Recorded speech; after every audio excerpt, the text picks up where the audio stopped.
Paano nga ba patataasin ang profile or ID proof sa onlinejobs.ph? Ang tanong ni Mr. J sa TikTok. Come work and play with me, Sir Tommy, na laging happy at busog ang Tommy na munti ka ng lamunin ng araw.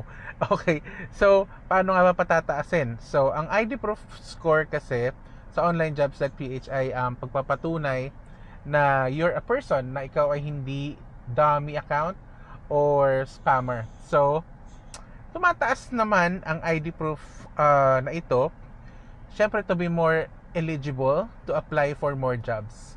Okay, so it will take time na makompleto ito.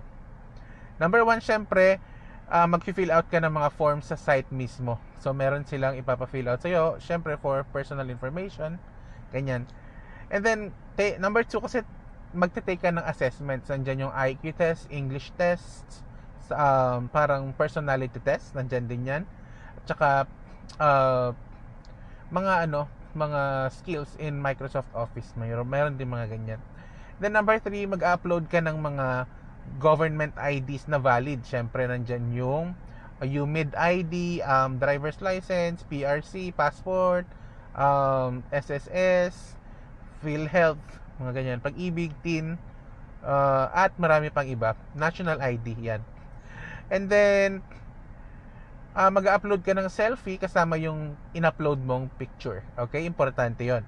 And then, i-validate nila yung mobile number mo. Lalo na, connected na ngayon sa mismong account natin, yung pangalan natin sa number natin. Di ba? And then, i-verify mo yung home address mo. Paano yun? Mag-upload ka ng mga bills. Pwedeng water bill, phone bill, internet bill, credit card bill, bank statement, ganyan. Shopee or Lazada bill, ganyan. Or account, ganyan. Or delivery receipt. Ang kailangan doon, syempre nakapangalan sa iyo, kung hindi man at least sa parents mo or relative, okay? And then, or kapilyido mo. And then number 7, syempre, pero bago yung number 7, the bills has to be within 3 months, okay? Kailangan 3 months siya na active.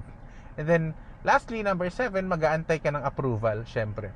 At wag natin kakalimutan, nade-deduct yung profile points or ID proof natin kapag edit tayo ng kunwari, nag-edit ka ng middle name, kamali ka ng spelling, o kaya yung number mo mali, yung address mo, kamali ka ng number na nalagay, lahat yon you always have to be very critical and careful.